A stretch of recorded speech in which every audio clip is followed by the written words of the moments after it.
থাকতেন জুব্বুল হুজুন, ওই জাহান্নামে জুব্বুল হুজুনে কিছু সংখ্যক আমার মতন মৌলবীরা যাবে। আমার মতন মৌলবী যারা হক পথে বলবে না, হক পথে থাকবে না, এলেম আছে এলেম অনুযায়ী আমল করবে না, দুনিয়ার পিছনে দৌড়াবে। ওই যে নৌকায় ফুটে হইলে পানি ঢুকলে যেমন মাঝি মাল্লা কেউ বাঁচে না, এইরকম কিছু মৌলবীও আছে না? না আছে। আমার ভাইরা, সেই সময় ছিল, এখনো আছে, কিয়ামতের আগ পর্যন্ত কিছু মুজাবজাবিন থাকবে। জোরে বলেন, এই যে থাকবে, আল্লাহ পাক বলেন এই সমস্ত আলেমদের জন্য আল্লাহ রাব্বুল আলামিন একটা জাহান্নামের মাঠ তৈরি করছেন। এই মাঠটার নাম জুব্বুল হুজুন। সাহাবারা আরজ করলেন, ইয়া রাসূলুল্লাহ, জুব্বুল হুজুন কি? আল্লাহ পাক বললেন, জুব্বুল হুজুন আল্লাহ পাক তৈরি করেছে জাহান্নামের একটা মাঠ। এই জাহান্নামের মাঠটা থেকে, এই জুব্বুল হুজুন থেকে দৈনন্দিন 400 বার বাকি জাহান্নাম গুলি পানা চায় আল্লাহর কাছে। আল্লাহকে বলে, আল্লাহ এই জুব্বুল হুজুন থেকে আমাদেরকে হেফাজত করো, রক্ষা করো, বাঁচাও। এই জুব্বুল হুজুরে তারাই যাবে যারা দুনিয়াদার কিছু আলেম আছে না নাই। আল্লাহ পাক বলছেন এই কথা, রাসূল বলছেন, রাসূল অন্য জায়গায় বলছেন, আল আমিরুল জাবির ওয়াল আলিমুল কাজ্জাব ওয়াশ শাইখুজ জানি। 3 শ্রেণীর মানুষ জাহান্নামে যাবে। কয় শ্রেণীর? আস্তে করে বলেন। আল আমিরুল জাবির, অত্যাচারী শাসক। কি শাসক? আমার কথা বলতেছি, আমি রাজনীতি করলাম? আল্লাহ রাসূল বলছেন আল আমিরুল জাবির, অত্যাচারী শাসক জাহান্নামে যাবে। কার কথা? রাসূলের কথা, রাসূলের কথা। ওয়াল আলিমুল কাজ্জাব, মিথ্যাবাদী আলেম, যারা মিথ্যাবাদী আলেম। हर के दिन बा इल्म दिनगर अक्केली, हर के दिल बा इल्म दिनगर अक्केली, केबे इल्म बुदन बुआद गाफिली, केबे इल्म बुदन बुआद गाफिली। और তোমার ইলম যদি না থাকতো, তোমার ইলমের কারণে তোমার বাড়ি রংপুর যাও তুমি সৈয়দপুর, তোমার বাড়ি রংপুর যাও তুমি দিনাজপুর, তোমার বাড়ি রংপুর যাও তুমি চট্টগ্রাম, যাও তুমি ঢাকা, যাও তুমি ফিলিপাইন, যাও তুমি রাশিয়া, যাও তুমি বিভিন্ন দেশ। এই ইলমের কারণে আলেমের মর্যাদা। যদি আমার ইলম না থাকতো, কোরআনের জ্ঞান না থাকতো, আপনারা কি থাকতেন? না। সেই ইলম জানার পরে যদি ইলম অনুযায়ী আমল না করি, তাহলে এই ইলম, এই মিথ্যাবাদী আলেম, দুনিয়াদার আলেম, এই কাজ্জাবকে আল্লাহ পাক জাহান্নামে দিবেন। কথা কার? রাসূলের কথা কার? ওয়াল আলিমুল কাজ্জাব, এই মিথ্যাবাদী আলেমরা জাহান্নামে যাবে। দুনিয়াদার আলেম তখন ছিল, এখন আছে, ভবিষ্যতেও থাকবে। কথা বলেন ঠিক না ঠিক? 3 নম্বরে আমার আল্লাহর রাসূল সাল্লাল্লাহু আলাইহি ওয়াসাল্লাম বললেন ওয়াশাইখুজ জানি। 3 নম্বরে নবীজি বললেন বৃদ্ধ জিনাকার জাহান্নামে যাবে। কি জিনাকার? এই জোরে বলেন না। এমন সমাজে লোক আছে না নাই? বয়স হয়ে গেছে, ছেলে মেয়ে বড় হয়ে গেছে, এরপরে অপকর্ম জেনার কাজ করে, কি করে না? পরে ছেলের বয়সে ছেলের সাথে মহিলা পালায় কিনা? কি কথা বলে? এই বৃদ্ধ জিনাকার, এই বৃদ্ধ জিনাকারেরা, জিনাকারিনীরা জাহান্নামে যাবে। আমার ভাইরা, কোরআনের জ্ঞান, হক জ্ঞান না থাকার কারণে, কোরআনের সঠিক জ্ঞান না থাকার কারণে আজকে মানুষ বহু কথা বলে। আমি নামাজ পড়ি, রোজা রাখি, হজ করি, জান্নাতে যাবো না, তো কে যাবে? আমার মসজিদে আমি 2টা মসজিদের দায়িত্ব পালন করি।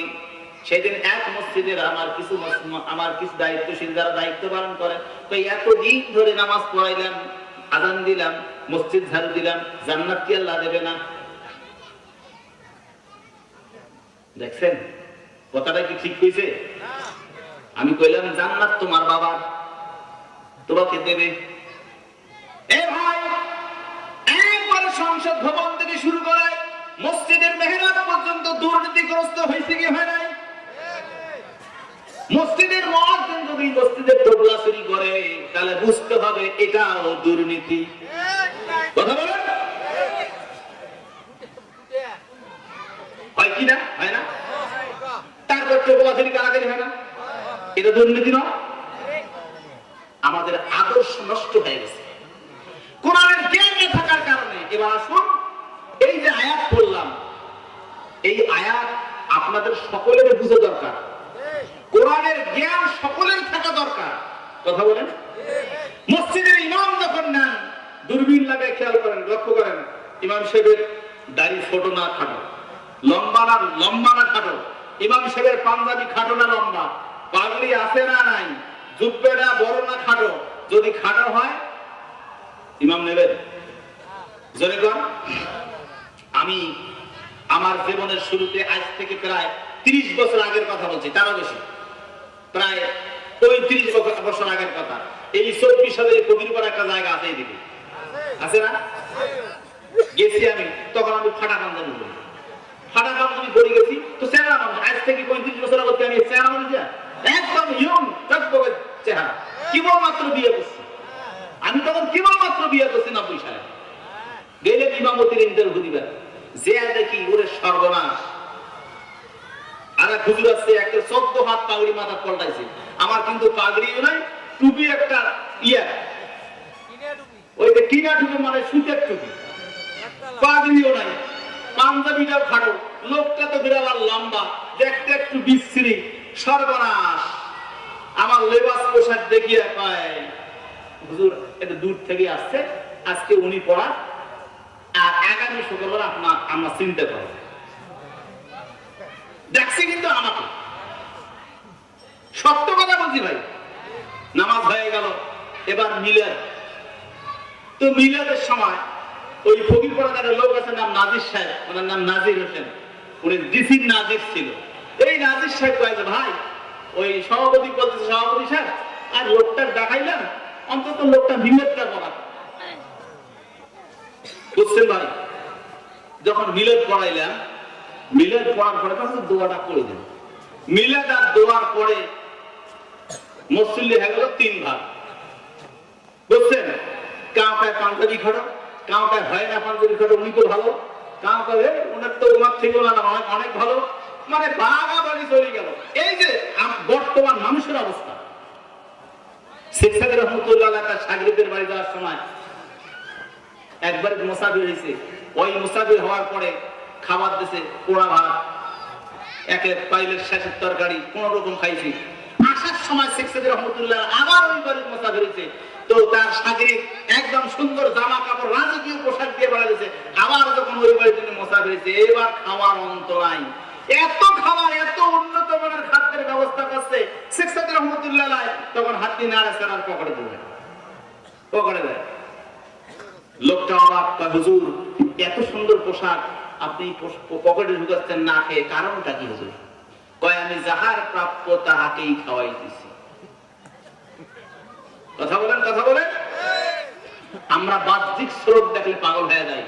যদি দূর থেকে একজন হুজুর আইসে পাগল হয়ে যায়, এলাকার এক কানুন পাশ হোক, তার কোনো দাম নাই। ওই মন্ডু হয়ে বেড়া, ওই অমুকের বেড়া ওরা। কথা বলেন, কথা বলেন। এলাকার লোককে মূল্যায়ন করা শেখেন। আমি রংপুর শহরে লাকি মসজিদে নামাজ পড়াই। আপনারা হয়তো অনেকে আমার পেছনে নামাজ পড়ছেন রংপুর শহরে গেলে। কথা বলেন, ঠিক না ঠিক? হক কথায় দুস্থ বাজার। কি বাজার? দুস্থ বাজার।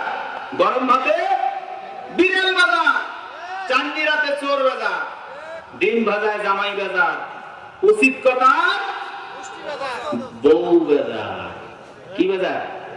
বউ বাজার। আমার ভাইরা, কোরআনে এমন কোন কথা নাই যেই কথা আল্লাহ রাব্বুল আলামিন কোরআনুল কারীমের মধ্যে লিপিবদ্ধ করে দেন নাই, কিন্তু কোরআন আমরা পড়তে চাই না। কবি বলতেছেন, তুমি পড়ো না কোরআন কেন বুঝো না কোরআন, ওরে কফন পড়া মুসলমান, তুমি পড়ো না কোরআন কেন বুঝো না কোরআন। পড়েছো ইংলিশ মিডিয়ামে, বাবার ডাকো তাই ডেরি নামে, সরি কবরেতে পাবি আসান। তোমরা পড়ো না কোরআন, কেন বুঝো না কোরআন? কথা বলেন, কথা বলেন।